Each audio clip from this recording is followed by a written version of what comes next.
প্রিয় দর্শক, এই মুহূর্তে আমি দাঁড়িয়ে আছি লন্ডন মে ফেয়ার ভেন্যুতে। আমরা আজকে এখানে এসেছি যে এখানে একটি বিশাল বড় প্রোগ্রাম হচ্ছে রমাদান লাইভ এক্সিবিশন।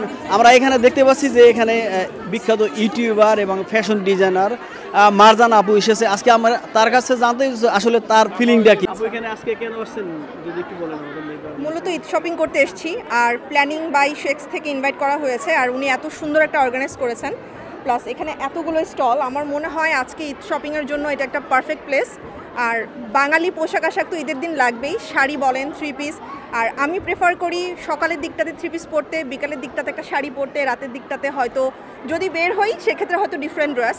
বাট একদম দাম কম থেকে শুরু করে বেশি সব কিছুর জন্য আমার মনে হয় আজকের মেলাটা একদম পারফেক্ট। যারা আজকে এসছে তারা জিতে বের হবে, কারণ ঈদের মেলায় এত সুন্দর সব ড্রেসেস, অর্নামেন্টস, জুয়েলারিজ সব কিছু একই ছাদের নিচে পাচ্ছি। So thank you very much planning by শেক্সকে এত সুন্দর একটা আয়োজন করার জন্য। আপনি কি কি নিলেন আজকে? আমি মাত্র ঢুকলাম, আমি শপিংটা স্টার্ট করার আগে আপনারা চলে আসলেন। আগে কি প্ল্যান আছে আসলে, কি কিনবেন? আমার ইচ্ছা আছে টু পিস, কোর্সেট আর শাড়ি দেখার। এখন শাড়ি তো দেখছি অনেক সুন্দর সুন্দর কালেকশন, একটু ঘুরে দেখার সুযোগ হয়ে যাক, তারপর ইনশাল্লাহ শপিংটা শেষ করে ফেলবো। শুধু কি আপনার জন্য কিনবেন নাকি ভাইয়ের জন্য? ভাইয়ার জন্য বাংলাদেশ থেকে অলরেডি নিয়ে চলে এসেছি, সো আপাতত আমার জন্যই কিনতে এসেছি আজকে। এত এই দেশে এত মানে আসলে সুন্দর সুন্দর পাঞ্জাবি টুপি থাকে, আপনি বাংলাদেশ থেকে কেন আনছেন?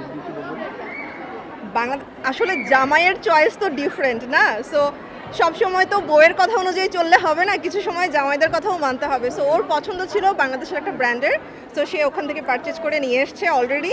আমার শপিং এখনও হয়নি, দেখেন জামাইয়ের শপিং আগে ডান হয়ে গেছে, আমারটা কিন্তু হয় নাই। সো এখন আমি আজকে আমারটা করবো ইনশাআল্লাহ। আপনি সরি, এই ঈদে কি নেবেন? এই দিন আমার ইচ্ছা তো অনেক কিছু, বলেন যদি আমাদের অডিয়েন্সদের শেয়ার করেন।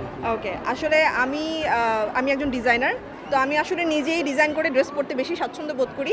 যেটাই কিনি না কেন রেডিমেড, কেন জানি না ঘুরে ফিরে আমার মনে হয় যে আমি ওটার মধ্যে কিছু একটা ইম্বালিশমেন্টের কাজ করে ফেলি, কিন্তু তারপরেও মেয়ে মানুষ তো যা দেখি তাই ভাল লাগে।